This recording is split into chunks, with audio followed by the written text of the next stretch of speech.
안녕하세요 여러분, 성공합시다. 제 목소리가 아직도 좀 그렇죠. 말짱한데 목소리만 그래요. 자, 우리는 성도들끼리 하나 되기가 참 어려워요. 성도를 넘어서 가족들조차도 하나 되기가 참 어렵잖아요. 그 하나 될 수 있는 방법을 바울이 오늘 본문을 통해서 얘기해 주는데요. 완전 기대되죠. 사실 이 내용은 바울이 로마 교회에 꼭 하고 싶었던 말이기도 해요. 지금 현재 로마 교회는 이방인 교회와 또 유대인 교회로 나눠져 있었잖아요.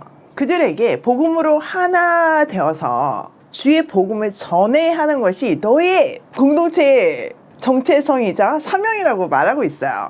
그러면서 왜 하나 되어야 하는지에 대해서 이유와 어떻게 하면 할 수 있는지에 대한 방법도 알려주는데요. 하나 되기 힘들어하는 우리에게도 꼭 필요한 메시지죠. 빨리 들어가서 한번 보도록 할게요. 자, 15장도 14장에 연결되어서 연약한 형제들을 판단하지 말고 용납하고 하나 되라고 지금 이제 이어지고 있거든요. 1절, 믿음이 강한 우리는 마땅히 믿음이 약한 자의 약점을 담당하고 자기를 기쁘게 하지 아니할 것이라. 우리 각 사람이 이웃을 기쁘게 하되 선을 이루고 덕을 세우도록 할지니라. 믿음이 강한 우리는요, 약한 형제와 자매들을 든든히 쓸 수 있도록 도와줘야 돼요. 사랑을 베이스로 상대방이 눈높이에서 도와줘야 하는 거죠. 근데 보통 우리는 그냥 비난하고 있잖아요. 왜 그것도 못하지? 왜 저렇게밖에 못하지? 이러면서 비난하고 또 내 마음대로 하기를 원하잖아요. 그러면 안 된다는 거죠. 제가 어제 더 가족 프로그램으로 우리 집에 온 이내 얘기했었죠. 아이의 눈높이에 맞춰서 걸림돌을 치워줘야 되는 거지. 그러면서 가르쳐야 되는 거지. 내 눈높이에 아이를 맞추려고 한다면 절대로 못할 뿐만 아니라 계속 따라다니면서 잔소리하고 관계가 힘들어질 뿐이에요. 그렇기 때문에 항상 힘이 있는 사람이, 더 많이 가진 사람이, 여기에서는 항상 믿음이 강한 사람이 약한 사람을 돌보아야 해요. 사실 모든 일이 다 그래요. 그래야 문제가 풀리잖아요. 또 기준은 내가 아니라 약한 이웃임을 기억해야 해요. 그래서 우리는 지금 2절에서 말한 것 같이 이웃을 기쁘게 하고, 두 번째 선을 이루고, 세 번째 덕을 세워야 하는 거죠.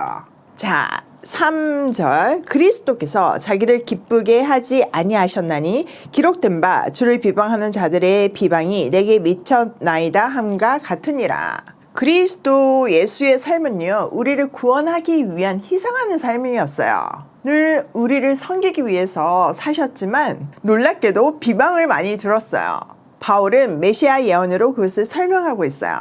4절, 무엇이든지 전에 기록된 바는 우리의 교훈을 위하여 기록된 것이니 우리로 하여금 인내로 또는 성경의 위로로 소망을 가지게 함이니라. 바울은 성경의 기록 목적이 우리에게 교훈을 주기 위함이라고 해요. 어떤 교훈이냐면요, 인내와 위로를 준다는 거죠. 사실 우리에게도 매일 아침 이 묵상을 통해서 인내하게 하고 또 그 결과 소망을 가지게 하잖아요. 그리고 말할 수 없는 때를 따라 돕는 은혜와 위로를 받잖아요. 그래서 우리는 절망의 상황 속에서도 계속 소망을 가지고 꾸준히 일어나요. 그 소망이 지금 절망적인 이 상황을 이겨낼 수 있는 힘이 되고요. 자, 5절, 이제 인내와 위로의 하나님이 너희로 그리스도 예수를 본받아 서로 뜻이 같게 하여 주사 한 마음과 한 입으로 하나님 곧 우리 주 예수 그리스도의 아버지께 영광을 돌리게 하려 하노라. 인내와 위로를 누가 주신다고요? 네, 하나님께서 주세요. 하나님께서 우리에게 그리스도를 본받게 하는 생각을 품게 하시고 한 마음과 한 입으로 하나님께 영광을 돌리게 하세요. 아주 중요한 결론이죠. 그렇게 하나 되기 위해서 우리가 해야 하는 방법을 7절에서 알려주는데요. 7절, 그러므로 그리스도께서 우리를 받아 하나님께 영광을 돌리심과 같이 너희도 서로 받으라. 지금 이 말을 일차적으로 로마 교회에 주는 거고, 또 더 나아가서 이 말씀을 묵상하는 우리에게도 주시는 말씀이죠. 우리는 어떻게 해야 되나? 우리가 하나 되기 위해서 어떻게 해야 하나? 그리스도께서 우리를 받아주신 것 같이 서로를 받아들여야 해요. 비록 마음이 안 맞고 부족하다 할지라도 서로를 받아들여야 해요. 그래서 그리스도가 연약한 우리를 받아들임으로 하나님께 영광을 돌리셨던 것처럼 우리도 하나가 되어서 하나님께 영광을 올려드릴 수 있어요. 자, 다음 단락에서는 그리스도의 순종에 대해서 얘기를 하는데요. 우선은 할례자로 오셨다. 율법 아래 오셨다. 그 얘기를 하고 있어요. 8절 내가 말하노니 그리스도께서 하나님의 진실하심을 위하여 할례의 추종자가 되셨으니 이는 조상에게 주신 약속들을 경고하게 하시고 주님이 할례 받은 자의 추종자가 되셨다는 말은요. 종이 되셨다는 말이거든요.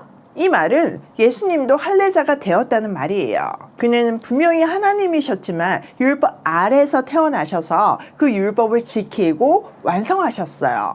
율법 아래 나셔서 율법을 지키고 순종하고 십자가에서 완성하심으로 하나님의 신실하심을 보여주셨어요. 또 그것으로 조상들에게 주신 약속들을 확증하셨어요. 자, 9절 이방인들도 그 긍휼하심으로 말미암아 하나님께 영광을 돌리게 하려 하심이라. 자, 우선 여기까지 보면 예수님께서 할례의 추종자가 되신 것은 이방인들도 긍휼히 여김을 받게 하기 위함이었어요. 그 자세한 이야기가 이제 그 다음에 나오는데요. 기록된 바 그러므로 내가 열방 중에서 주께 감사하고 주의 이름을 찬송하리로다 함과 같으니라. 또 이르되 열방들아 주의 백성과 함께 즐거워하라 하였으며 또 모든 열방들아 주를 찬양하며 모든 백성들아 그를 찬송하라 하였으며 또 이사야가 이르되 이새의 뿌리 곧 열방을 다스리기 위하여 일어나시는 이가 있으니 열방이 그에게 소망을 두리라 하였느니라. 이렇게 구약의 네 구절을 인용해서 이방인들도 예수님의 그 순종으로 인해서 주께 나와 감사하고 찬송하게 될 것이라고 말하고 있어요. 이방인들의 구원 자체가 구약 예언의 성취라는 거죠. 여기 언급된 구절이 다윗이 썼고 모세가 썼고 또 이사야가 썼잖아요. 이들은 이방인들이 주를 찬양하게 될 것을 미리 구약에서부터 바라보고 그것을 찬양했어요. 그러니 1차적으로 교회 안에 있는 지금 유대인과 이방인 사이의 다툼 그거 그만두고 주께 한 마음으로 나아오라고 얘기하고 있는 거죠. 자, 13절 소망의 하나님이 모든 기쁨과 평강을 믿음 안에서 너희에게 충만하게 하사 성령의 능력으로 소망이 넘치게 하시기를 원하노라. 소망을 주시는 하나님께서 믿음 속에 거하는 우리에게 모든 기쁨과 평화가 충만하게 해주셔서 성령의 능력으로 소망이 우리 안에서 차고 넘치게 하기를 원한대요. 사실 말이 쉬워서 그렇지 사람들이 하나 되기가 너무 어렵잖아요. 하다못해서 가정 안에서 저녁 메뉴 정하는 거 이것도 쉽지 않지 않아요? 우리 진짜 어려워요. 다 입맛이 다르기 때문이에요. 또 제가 식품 사업을 하다 보니까 와 정말 얼마나 다들 다르신지 그런 답글들을 보면서 순간 내가 과연 이걸 계속할 수 있을까? 이런 생각이 들 정도예요. 하나님께서 각 사람을 다르게 지으셨기 때문에 다른 것은 정상이에요. 그러나 하나님은 이 그리스도 안의 공동체, 하나님의 백성들은 그 다름으로 연합해서 하나가 되라는 거죠. 다양한 의견으로 서로를 비난하는 것이 아니라 사랑으로 용납하고 하나로 맞춰가는 것이 하나님이 원하시는 교회 공동체의 모습이라는 거예요. 요한복음 17장에 보면 대제사장적 기도가 나오잖아요. 예수님이 돌아가시기 전에 마지막 하나님께 하시는 기도예요. 그 기도를 보면 그들 제자 공동체가 얼마나 하나 되기를 원하시는지 간절하게 느껴져요. 또 22절에 보면요. 우리가 하나 된 것 같이 그들도 하나 되게 해달라고 기도하시거든요. 거기서 우리는 삼위일체 하나님이죠. 삼위일체 하나님이 사랑으로 하나 되신 것 같이 각각의 위지만 사랑으로 하나 되신 것 같이 그들도 각각 다 다르지만 하나 되게 해달라고 기도하고 계세요. 사실 이거 우리가 모르는 게 아니잖아요. 근데 알면서도 어렵죠. 그런데 오늘 본문에서 우리에게 그렇게 할 수 있는 소망이 우리한테 있는 것이 아니라 성령의 능력으로 그 소망이 우리에게서 사그라들지 않고 오히려 차고 넘치게 될 것이라고 얘기하잖아요. 저는 제 마음속에 그림 하나가 늘 있거든요. 각 사람이 하나님한테 가까워질 때 이 사람 사이의 간격도 좁아지잖아요. 다시 말해서 가까워지잖아요. 이것만 봐도요. 절대 하나 될 수 없다고 생각하는 사람과 하나 될 수 있는 것은 내 능력이 아니라 성령의 능력이에요. 우리가 각각 성령의 이끄심을 따라서 하나님과 가까워질 때 하나 될 수 있다는 거죠. 우리가 하나 되지 못하는데 수백 가지 이유가 있죠. 그리고 상대방 때문에 안 된다고 생각을 하잖아요. 근데 그런 변명할 수 없대요. 우리가 하나 되지 못하는 것은 상대방의 문제가 아니라 내가 주님과 가까워지지 못하고 있다는 증거라는 거죠. 내가 주님과 또 그 사람도 주님과 하나 되지 못했다는 증거가 서로가 하나 되지 못하는 증거예요. 결론은요. 하나님과 가까워지면요. 모든 문제가 해결돼요. 서로 배려하는 마음이 생기니까요. 내가 상대방의 입장에서 생각해보면 그게 좀 이해가 되고 달라지잖아요. 또 한 사람이 포기하면 해결 안 되는 문제는 없잖아요. 하나 되지 못하는 것은 아주 강력한 사탄의 전략임을 잊지 말고 사탄의 전략에 말려들지 말고 성령의 능력으로 하나 되는 우리가 되면 좋겠어요.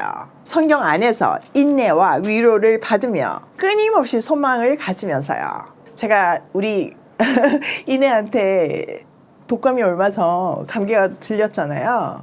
저뿐만 아니라 밀접 접촉을 했던 저와 우리 남편 또 우리 막내까지 지금 이 증상이 있어요. 물론 걱정돼서 코로나 검사하셨으니까 걱정 안 하셔도 되고요.